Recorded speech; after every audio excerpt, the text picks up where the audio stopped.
అనంతపురం జిల్లాలో ఓటర్ జాబితా ప్రత్యేక సమగ్ర సవరణ ప్రక్రియను జిల్లా కలెక్టర్ ఓ ఆనంద్ క్షేత్రస్థాయిలో ఆకస్మికంగా తనిఖీ చేశారు. గార్లదిన్నె మండలంలోని పలు పోలింగ్ కేంద్రాలను సందర్శించిన ఆయన బిఎల్ఓలు, బిఎల్ఏలు, ఓటర్లతో మాట్లాడి ఎస్ఐఆర్ పురోగతిపై వివరాలు తెలుసుకున్నారు. జిల్లాలో ఇప్పటివరకు సుమారు 60% ఎన్యూమరేషన్ ప్రక్రియ పూర్తయిందని, మిగిలిన 40% ఫారాలను వచ్చే 2-3 రోజుల్లోనే పూర్తి చేయాలని సూచించారు.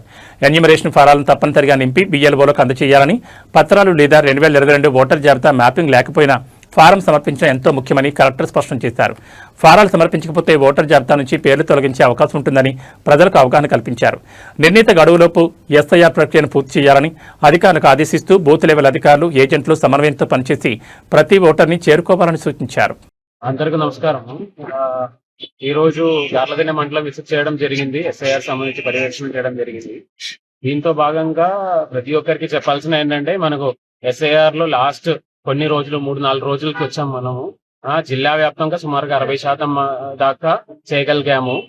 మిగిలిన 40% మంది ఎవరైతే ఉన్నారో, దయచేసి నా రిక్వెస్ట్ ఏంటంటే, రాబోయే 2-3 రోజుల్లో వీలైన వరకు త్వరలోనే ఈ యొక్క ఎస్ఐఆర్ ఈఎఫ్ ఫామ్లు వెనక్కి ఇవ్వాలని కోరుతున్నానండి. ఈ ఎస్ఐఆర్ ఈఎఫ్ ఫామ్లు ఇచ్చినప్పుడు ఆ ఈఎఫ్ ఫామ్ ఫిల్ చేసి ఇస్తే చాలు. దాంతో పాటు డాక్యుమెంట్లు కానీ 2002 ఓటర్ లిస్ట్ మ్యాపింగ్ కానీ అవేమీ మ్యాండేటరీ కాదు. మీ దగ్గర ఇన్ఫర్మేషన్ ఉంటే ఇవ్వండి. లేని పరిస్థితులు అయితే మాత్రం దయచేసి ఆ ఈఎఫ్ ఫామ్స్ కనీసం ఫిల్ చేసైనా మీ బిఎల్ఓకి అందించినట్టు మీరు చూడండి. మన బిఎల్ఓలు కూడా మీ ఇంటింటికి వస్తారు. అదే కాకుండా ప్రతి ఒక్క పొలిటికల్ పార్టీ బిఎల్ఏ కూడా, ఆయన కూడా కనీసం 50 వరకు ప్రతిరోజు కలెక్ట్ చేయొచ్చు. సో ఐదర్ బిఎల్ఏలు కావచ్చు, లేదంటే బిఎల్ఓలు కావచ్చు, వాళ్ళతో సంప్రదించుకొని దయచేసి ఇవ్వాలని కోరుతున్నానండి. మీరు ఈఎఫ్ ఇవ్వలేని పరిస్థితిలో ఖచ్చితంగా ఆ ఓట్లు డ్రాఫ్ట్ ఓటర్ లిస్ట్ లో రాదు. ఖచ్చితంగా ఈఎఫ్ ఇవ్వాలని కోరుతున్నానండి. ఒకవేళ 2002 ఓటర్ లిస్ట్ సంబంధించిన మ్యాపింగ్ లేని పరిస్థితిలో, డాక్యుమెంట్స్ ఏమీ లేని పరిస్థితిలో కనీసం ఈఎఫ్ అయినా ఫిల్ చేసేసి ఇవ్వాలని ప్రతి ఒక్కరిని కోరుతున్నాను.